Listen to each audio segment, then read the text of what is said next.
economic survey classes, and today I'll be talking about the context of Indian economy, the fiscal strategy that India would be taking in the years going forward, the present issues that are bothering Indian economy, and how we have to use the definitions of the concepts and link it to the present context and derive the points which can be used in our prelims exam.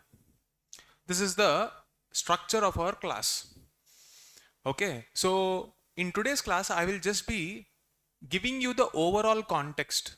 But before that, I'll have to tell you some things about this year's economic survey. This is one of the longest economic survey of our decade. Like in the last 10 years, this is one of the longest economic survey.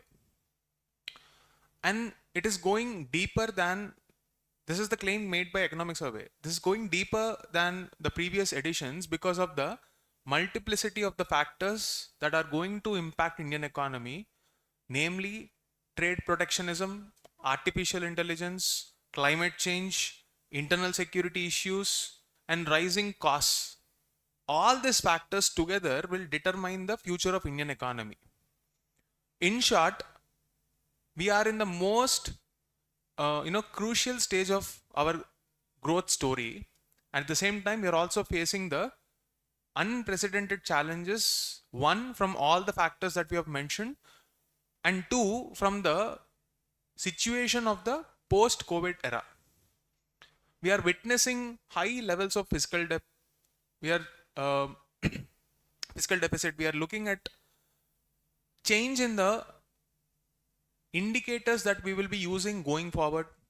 What are we talking about? Let us have a look. Okay. So first things first, the state of Indian economy and the context.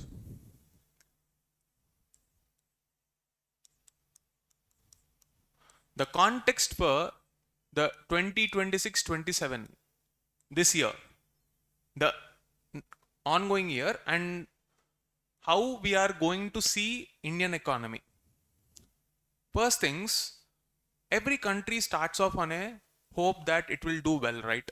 No country would believe that it will do bad. But there are some factors beyond our control. One of the factor is US. Thanks to our POTUS, the President of United States, survey came in January, right? Like few days ago only. So the document must have been updated, right? In the last 1 year, the tariff rates, the survey itself is confused.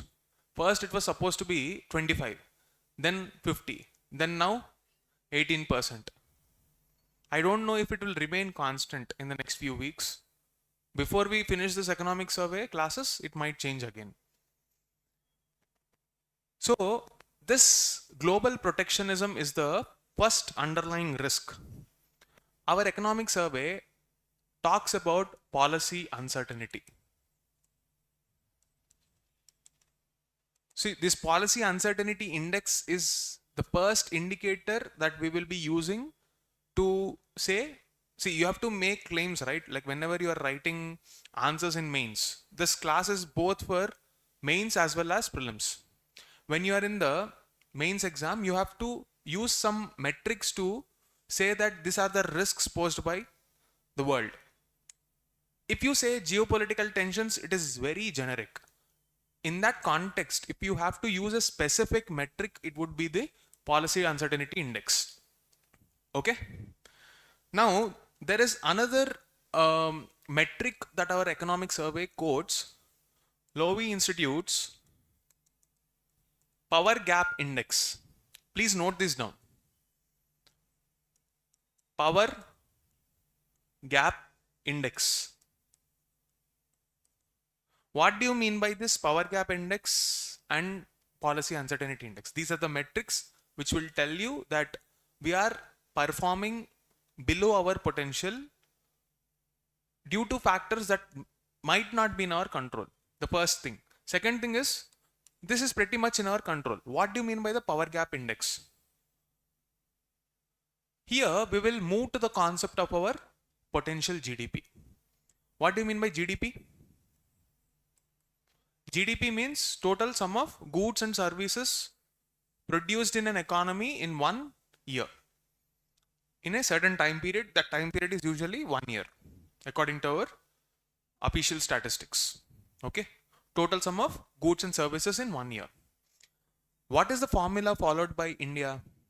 Consumption, investments, government expenditure, net trade. All right.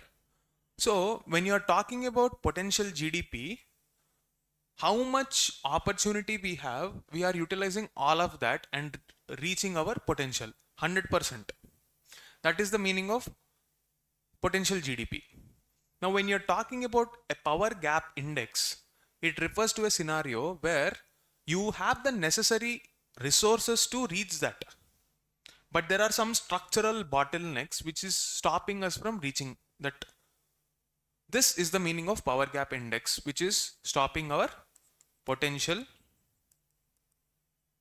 reaching our potential, in this case potential GDP. Clear? Two metrics. Policy uncertainty index, which reflects the impact of policies across the world and its impact on India. And two, we are also factoring in the power gap index, which signifies that we are not doing enough. The same logic of policy uncertainty index can also be used for how the businesses perceive India's policies. Let's say from an external standpoint, if they believe that a power transition where one political party is moving out of power and another party is coming into power, there is a danger for the businesses that the policy will change. This happened in the state governments many times. Okay, let's say one government gave a power purchase obligation and investments were made. Next government comes and repeals them. What about the investment risk? So when you have this policy uncertainties, the businesses might hesitate to invest. In a context of geopolitical tensions like this, every investor would be very, very cautious. So you have something called a funding winter.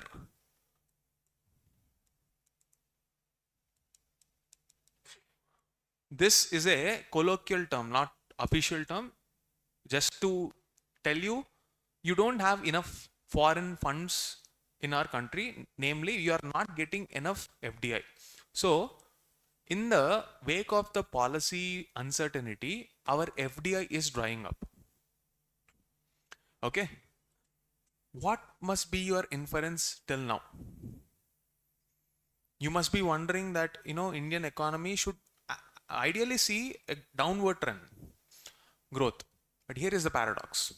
Indian economy actually grew, and this is attributed to a few structural norms and policies taken by our government sector, like our government. Now, what are those measures? What are the implications, respective stakeholders, and the technicalities that you need to know to clear the prelims exam? This will be our focus for the next few minutes. Clear? Now let's take up the structural measures taken up by our government to address this growth trap. Because if there is inefficiency within our own economy, the structural bottlenecks will stop our potential. Instead of blaming the outsiders, let's first fix our own problems. Right? So we are on the path to do the same thing. What do you mean by structural bottlenecks? It's a keyword that you have to use in your mains exam.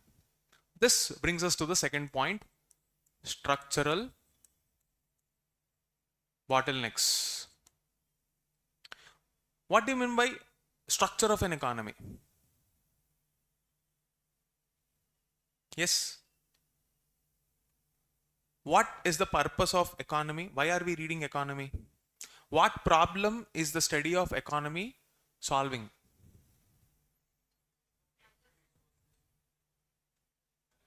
Allocation of resources. Efficiency in resource utilization is the problem that our economy is supposed to solve.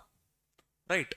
Now, when you're talking about structural bottlenecks, whatever stops us from that efficiency, addressing those points is the structural bottleneck that needs to be resolved. What are the factors of production? There is a supply side and a demand side in an economy. Supply and demand. So, if you want to create a certain demand, there are some factors which will have to be supplied to that economy so that some value is generated out of it, namely land, labor, capital, and enterprise. Okay, let's look at each of the structural elements which are acting as bottlenecks for our potential growth in our long-term growth strategy. When we are talking about land, what is the problem with land? It is a state subject. And land digitization is a very big issue. Land litigation is a very big issue. And if a land acquisition becomes a huge problem, the businesses would incur extreme interest cost because they're getting money on interest from elsewhere with the hope that they will get possession of that land on which infrastructure projects are supposed to be built.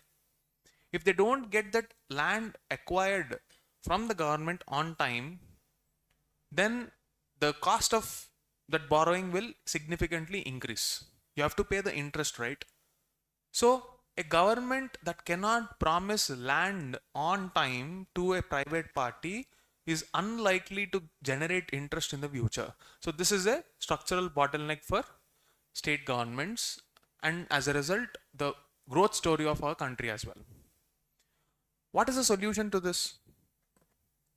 Look at the source of the litigation. Land titles. The biggest problem of land is private ownership, and this private ownership is not recorded properly in various states. At least in South Indian states like Karnataka and of late Andhra Pradesh and Telangana, they're slightly better than the rest of the other states in the country. When it comes to northern part, it is completely unorganized still, except in a few pockets where land digitization program is happening. Rest of the states are seeing this bottleneck. Now, a question: is the survey talking about land reforms per se? Not really. However, when you are preparing for Indian economy, you need to recognize this because this is a perpetual current issue. Unless the problem is resolved and it is out of sight, it is unlikely that you should not expect. You can expect a question on land reforms and the initiatives taken by various states, the best practices, let's say Bhumi project, Dharani portal of Telangana, these kind of current affairs, whether they are there in the last 5 years or not, you can expect. However, what is more important is the issues discussed in our economic survey. Okay, in 2020, labor codes were enacted. As a result, a list of 29 acts were codified into just 4 labor codes with an intent to make ease of doing business a reality for a lot of businesses, at the same time ensuring workers' safety as well as social security. Safe working conditions, social security as well as compliance burden cost is reduced through the labor codes. However, they were not notified for a very long period. Recently, they were enacted. Once they are brought into force, there are 2 provisions that I want you to highlight.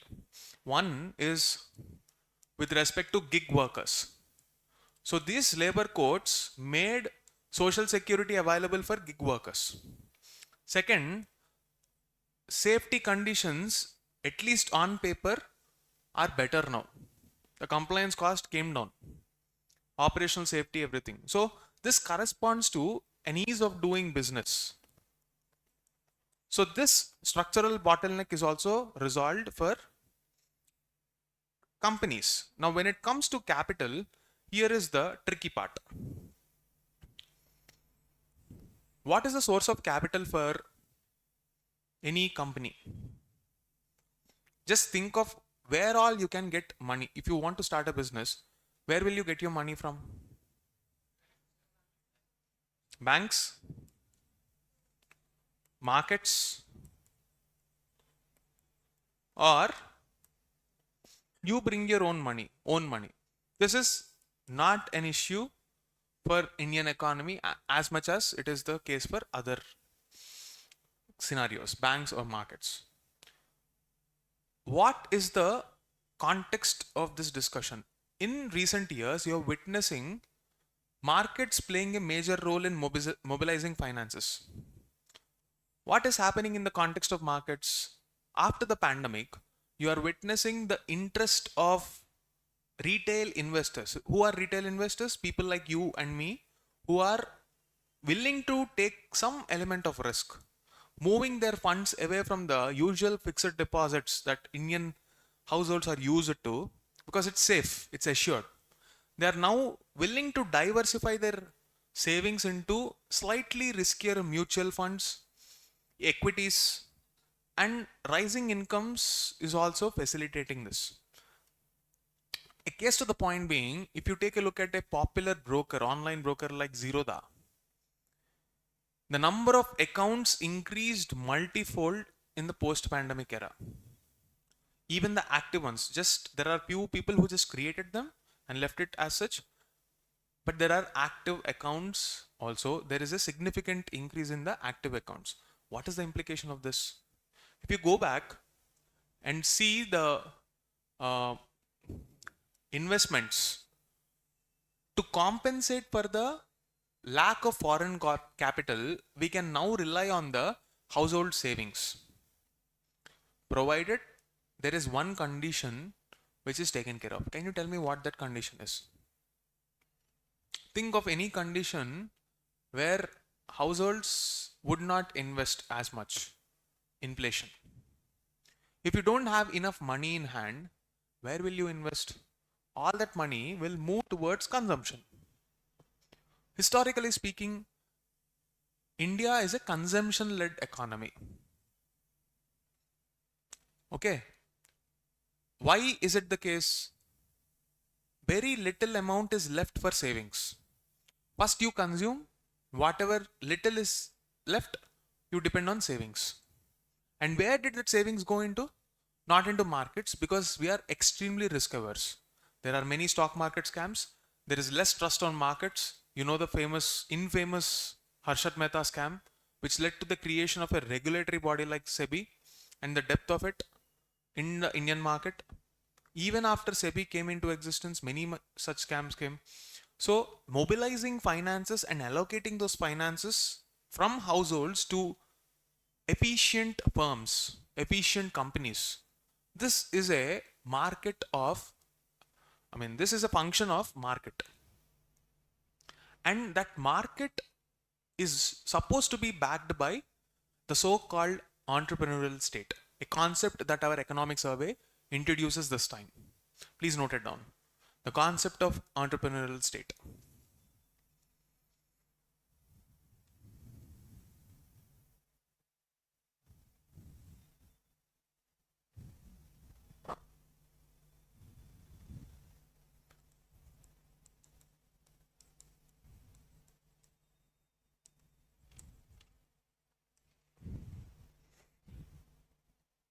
What is the meaning of this entrepreneurial state?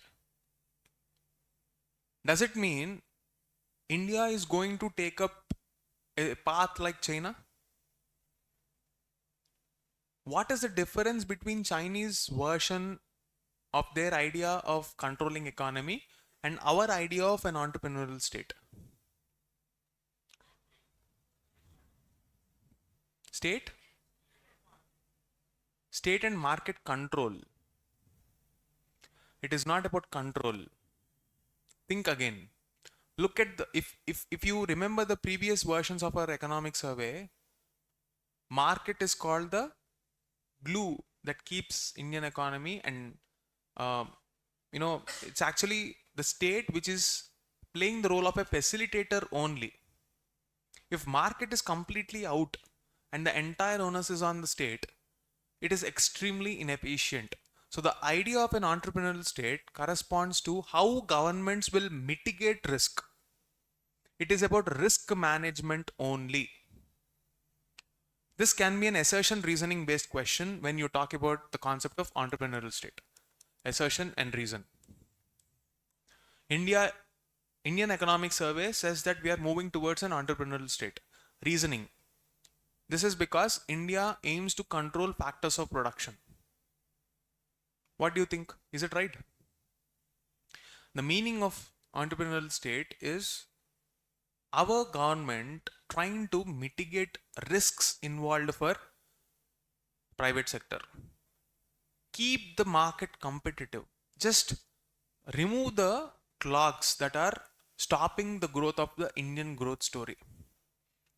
Namely, the factor market reforms, every aspect of it should be made efficient. Okay. On one hand, you have the banks. Historically, in the last 1 decade, we were facing this crucial issue of non-performing assets, and it almost took us an entire decade to fix that issue. Now the health of the banks is pretty much, sound.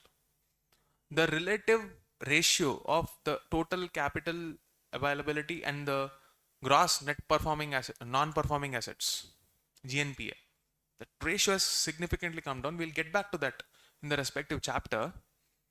But our issue is still how we are allocating that capital. Now, supply side issue is fixed.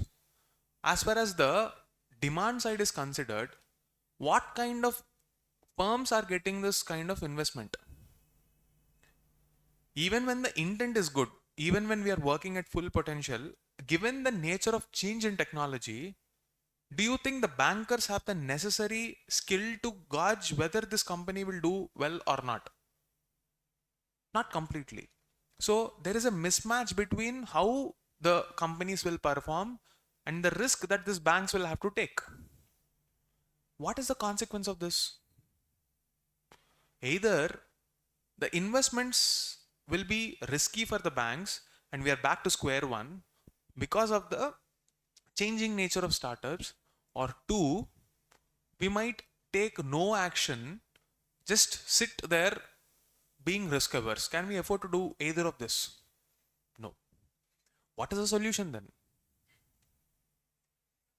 You can't stop, you can't be risk averse. You have to balance both, and this is where the concept of a regulatory sandbox comes into the picture. See, these are all keywords which are used in economic survey. I want you to use them. Regulatory sandbox.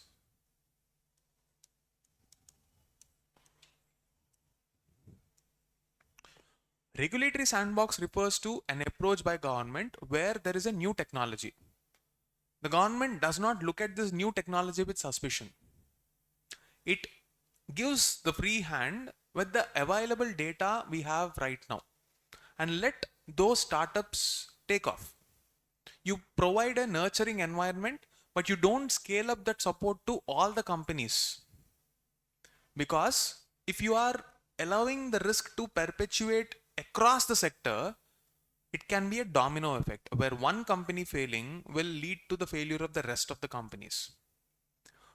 So we take a sandbox approach where if the failure in some aspect of technology is going to cause a shift in the policy, we treat it not like a failure but like a learning. This learning will at a point of time mature, which creates a better regulatory structure for Indian economy in that particular sector. This is the regulatory sandbox approach, and this concept is also important. You need to know what a regulatory sandbox approach is. Clear?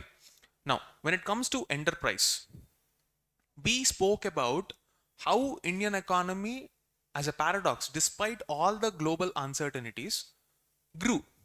There must be some factors that helped us, right? What are the policies and what are the structural bottlenecks which were addressed? Clear? So our survey talks about a slew of reforms. Let us go one by one and link that to the GDP formula.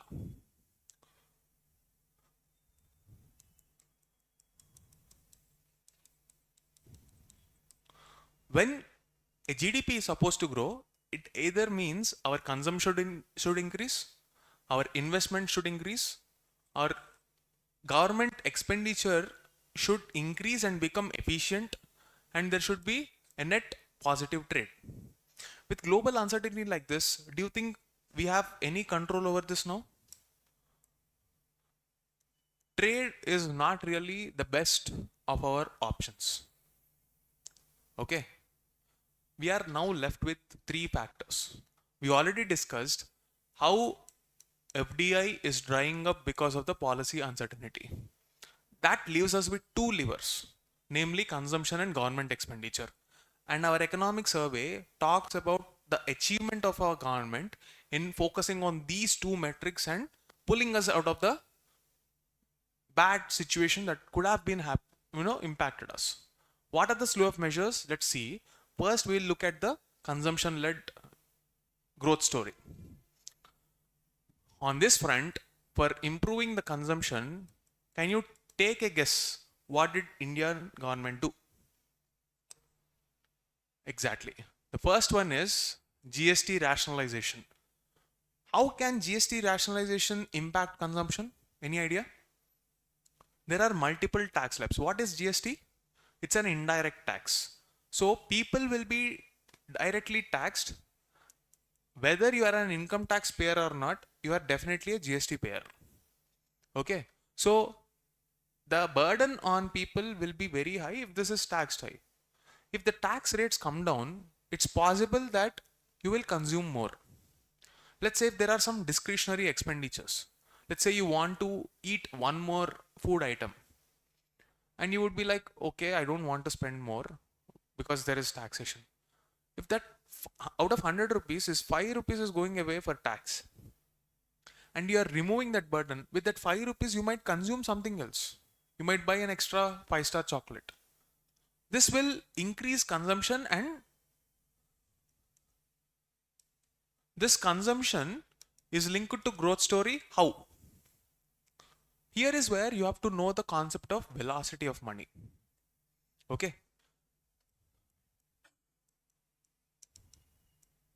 When you are consuming more, the time lag between,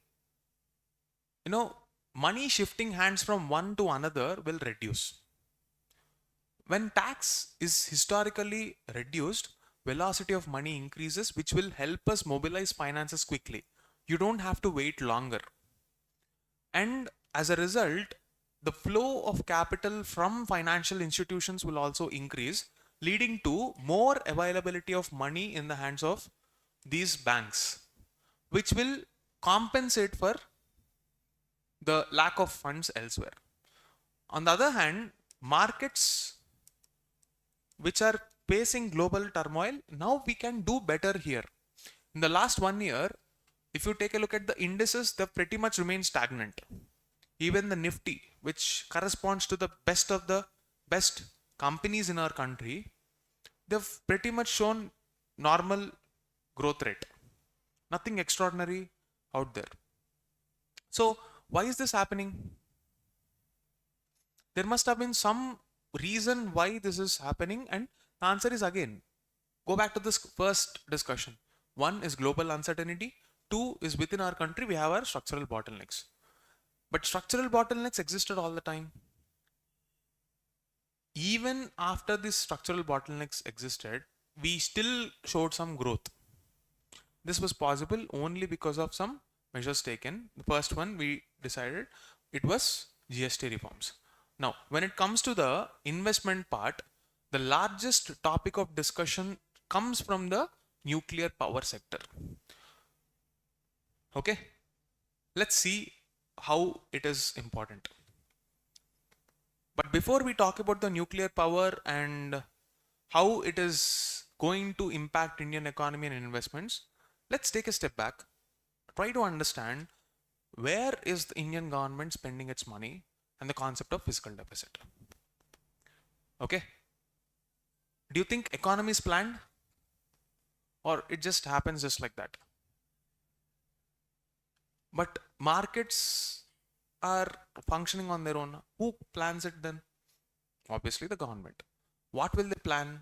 Allocation of resources. What are these resources? Tax, non-tax. Essentially, we are talking about the annual financial statement where we get a clear-cut picture on our how much money is coming into the corpus of the government, how much is leaving. Okay. This is our money bag by the government. How much is coming, how much is going. Essentially, this gives us a snapshot of how our economy is working, right? Now, when you're talking about a concept like fiscal deficit, what does it mean? Deficit means there is some gap. Gap between what? How much we have, how much we spend. What is the meaning of fiscal in that 1 year? Okay, so when you're talking about a fiscal deficit, we are essentially talking about how, let's have a look at the growth numbers. The survey says that our fiscal deficit was 9.2% in 2021. And in 2026, this last financial year, it is 4.4.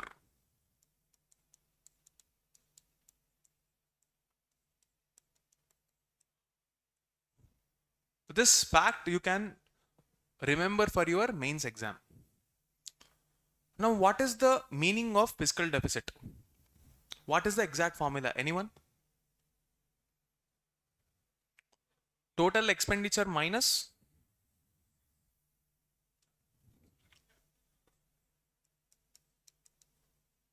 total expenditure minus what are components are there?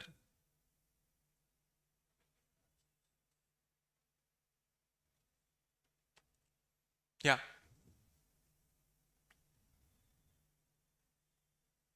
Anyone?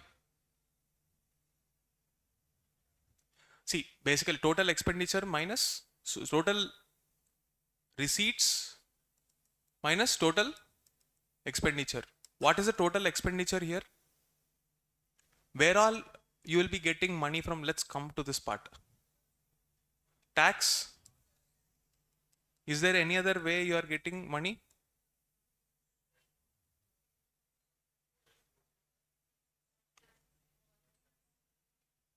Should we include borrowings here?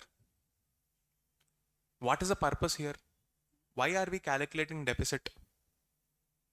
We want to know the state capacity. Are we efficient enough to fund our own, expenses? Non-debt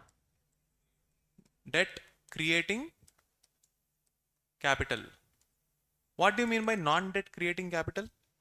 What are the sources of that non-debt creating capital? Disinvestments,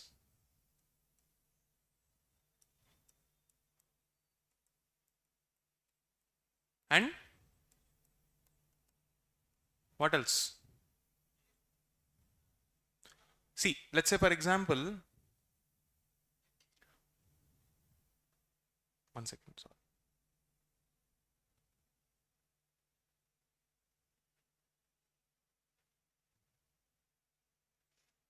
Yeah. For example, you gave loan to someone, you're getting it back. Is this non-debt creating capital? Receiving loans that you have already given to someone. Now, what are the total expenses? Interest. Total expenses. Interest, subsidies, salaries. What else are there? Interest of what? What do you mean by interest here?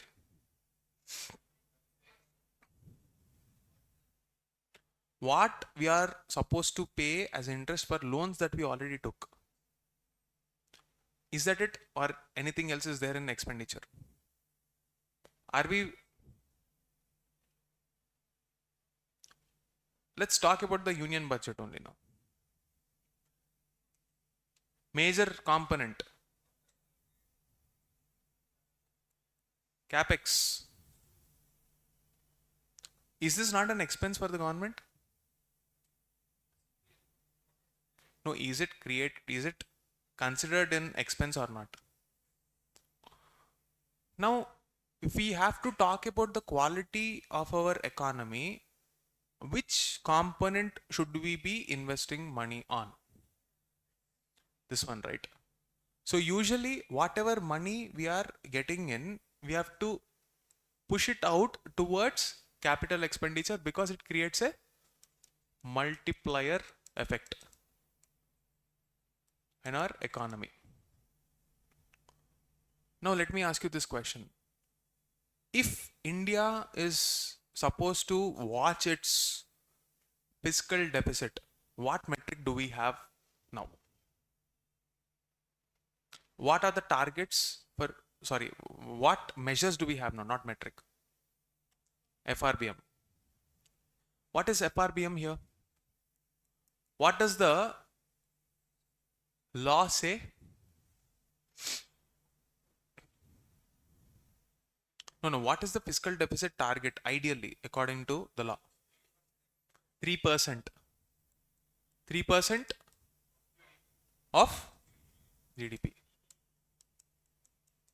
Now, across the world, after the pandemic, people, as in many countries, started printing more and more money. Countries like Japan almost had 50-60% of GDP as debt. Do you think it will have an implication? If you are printing 50% of your GDP in a single year, don't you think it will have an impact? Obviously, inflation will be high. And this is the scenario for almost all major economies in 21, 22. And even India, if you see, that is the reason we have fiscal deficit of 9.2% because the production came down. In a lockdown, what production are you talking about? We have to fund our people's survival.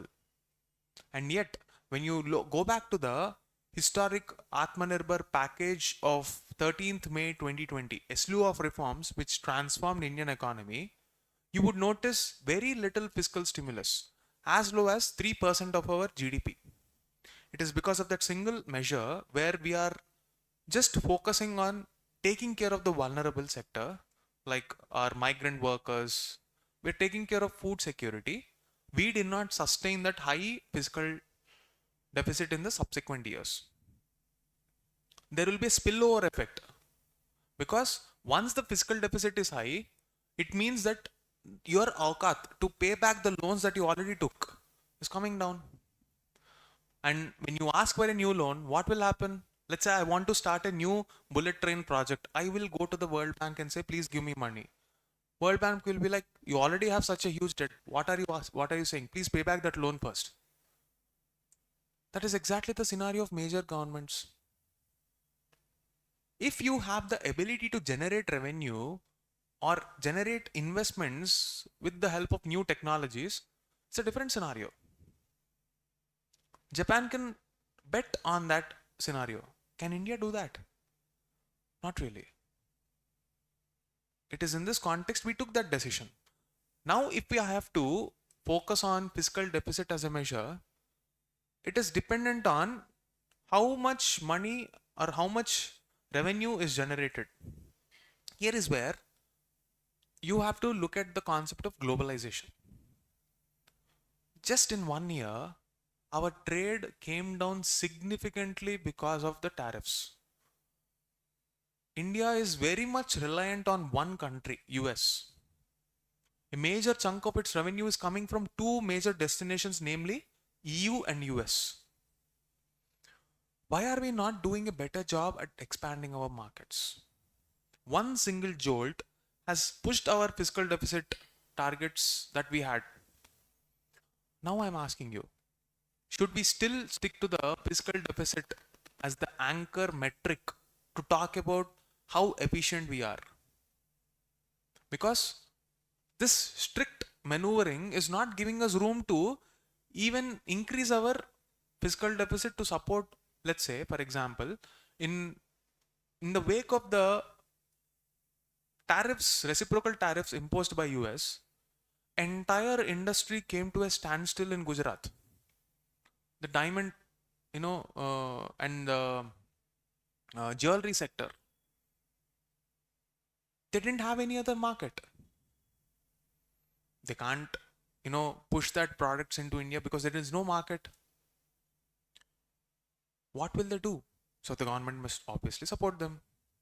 Now, when you are supporting them, you can't increase your fiscal deficit because of this target. If you are increasing this, it will interest rates will be increased by the global credit rating agencies. That is the reason why India decided to move away from fiscal deficit as the anchor metric and move towards debt to GDP ratio.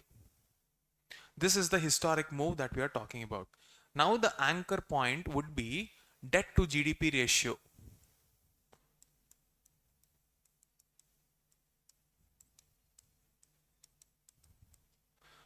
What do you mean by debt to GDP ratio? If you have a total debt and there is a certain amount of GDP, nominal GDP, please note this point. This is very important and has a policy implication. Intentionally, we are keeping it as nominal GDP. What is nominal GDP? Any idea? A GDP which is not taking into consideration inflation. Okay? No inflation impact. So, if India decides that our credit rating is linked to this debt to GDP ratio, it is going to project our real situation. It's like in one event, if something that we don't have control upon, like the US markets and the tariffs, and we increased our, fiscal deficit just to support our economy for all the right reasons. We are not spending wastefully. We are spending it on right reasons. Even in that scenario, our credit rating is coming down. Don't you think it's unfair? It's like you are on a diet.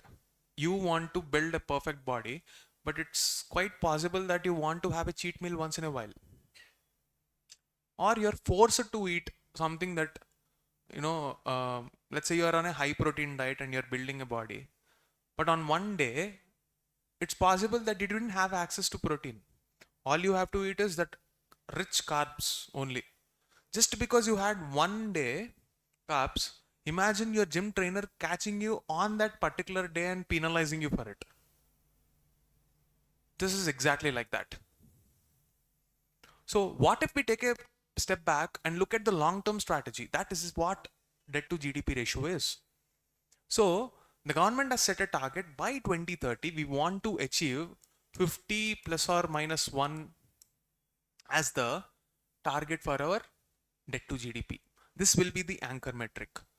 Note the point that we are not abolishing FRBM. For positioning our real picture, we are using this as a metric. We are not abolishing FRBM. One more caveat, 50% of GDP. Are we talking about states also in this? No, this is about the center.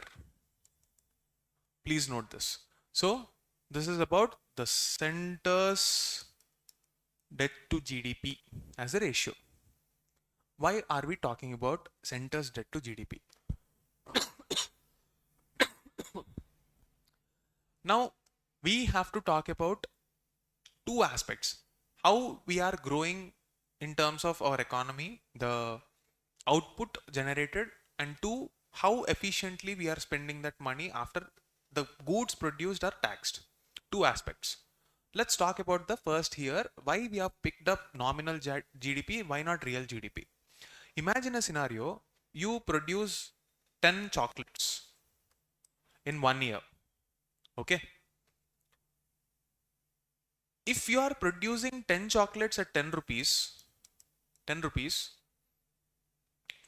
and inflation is, let's say, 5%. Okay. In the next year, inflation is 25% for worst case scenario, just for the sake of calculation. But the cost is significantly, the production, we are not producing 10 chocolates. The production is coming down significantly. 10 into 10, how much? 100 rupees. Now, if I increase this and reduce the production, in both the scenarios, we are going to get the same number, right? We want to leverage this. If we are taking a debt, okay, we don't have any control over the tariffs imposed by US. Why should we pay the price? So we will take nominal GDP and we will try to promote it, because this gives us the real picture. If credit rating agencies come and say, why is it that you are using nominal GDP, show real inflation rates, etc. If we keep our inflation rates low and still our debt to GDP is high, it simply means that it is not in our control. We can clearly blame someone else and say that it is not our problem, it is their problem. You can't penalize us for their inaction. Go fix that problem first if you want to penalize it. So you are forced to give more debt to us. Okay, this is the move that our government took. This is what is discussed in economic survey. Now, at the same point, this is only talking about the center. Now we have to talk about the states. When you're talking about the same GDP formula for states, state SGDP, the avenues available for mobilizing finances for states is coming down. At the same time, they're playing an extremely inefficient game by increasing the subsidies. The so-called Revdi culture, where you're indiscriminately doling out subsidies in the name of social welfare, it's not auguring well for the state's financial health. Who are we to say this? RBI's white papers are saying that, and you have to quote the same RBI's white papers. If states do not participate in this growth story, just like the center, where the market forces are supported, it will lead to a mismatch between the efforts from the center, which will be eroded by the lazy policy making of the states.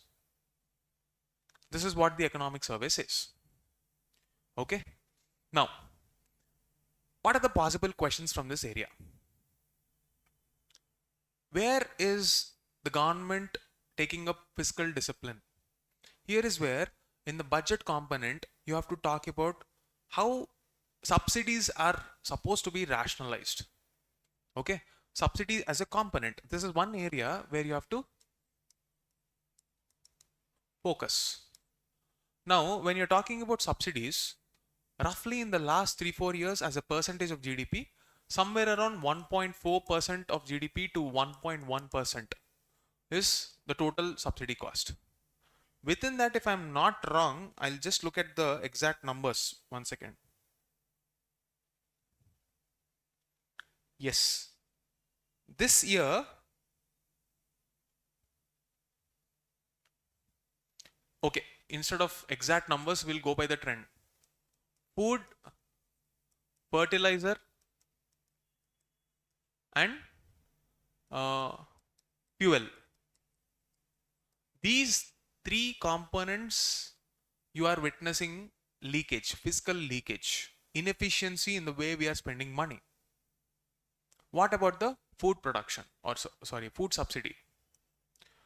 We have something called the National Food Security Act, and as a definition under this, almost 67% of the population is eligible to get food subsidy. I mean, this is justified in a situation like pandemic, but don't you think we need to review this number from time to time? Are you really saying 67% of the country can't afford basic food grains without a subsidy?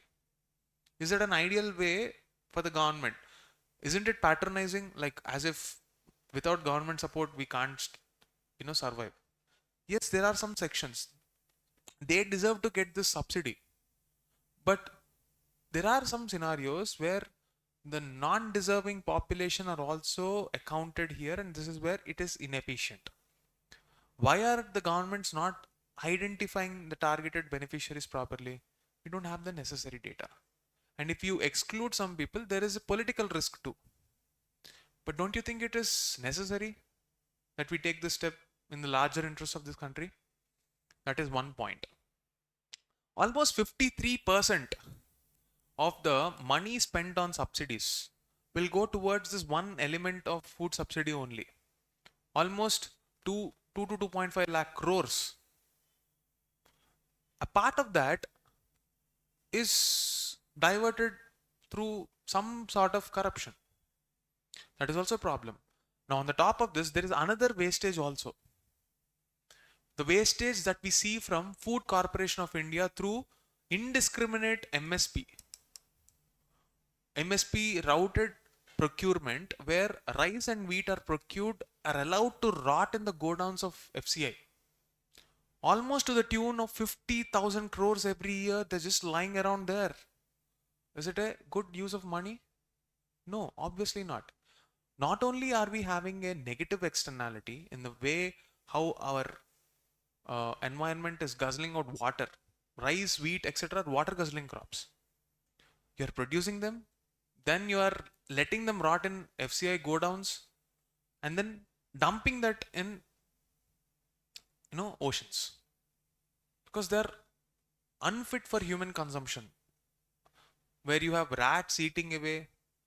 The fecal matter of rats is left in those grains. There is bacteria and other kinds of harmful microorganisms infesting that grain. It's no longer fit for human consumption.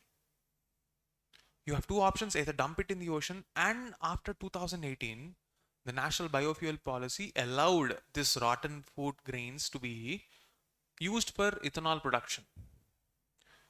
This is one thing. The second lever that we're talking about, just like how we discussed in agriculture chapter, to move away from this, we are pushing fuels like biofuels to compensate for the external costs of our crude oil, but it is again coming at the cost of inefficient fertilizer subsidy and also moving away from food security. What are we talking about? There are crops like sugarcane, maize, etc., which are diverted from rice and wheat towards ethanol production. Reducing the production of rice and wheat is not the problem. Diverting it for sugarcane, another water guzzling crop, maize, another fairly water guzzling crop, and then using it for ethanol production, when you can leverage better technologies, that's the problem. These are all the structural bottlenecks that you are looking at. You need to fix that. Fertilizer subsidy, we spoke about this in the class of agriculture. How, without linking it to the soil profile, we are indiscriminately adding urea. Nutrient-based subsidy schemes, which, the subsidy is given per kg, unlike urea, which is not capped at any quantity. That is causing a huge leakage in our subsidies. And for fuel, we did something good. We moved away from subsidies for petrol and diesel. Now we are giving only for natural gas, crude oil, like natural gas, for our energy stability. But still it is costing some money, right? Out of all these three F, the biggest component is food. India needs to consolidate its physical position. If you do this, you will fix that fiscal deficit targets, and India is moving in that direction. Apart from this, we are supposed to talk about the investment path, but the time is up. I hope you got the context of our basic macroeconomic indicator, namely fiscal deficit, how we have to move towards financial discipline. In the next class, we'll be talking about investment. We are talking about the Shanti Bill, how nuclear power is going to be the new wave that will propel India's energy security. That's it for the day. Thank you.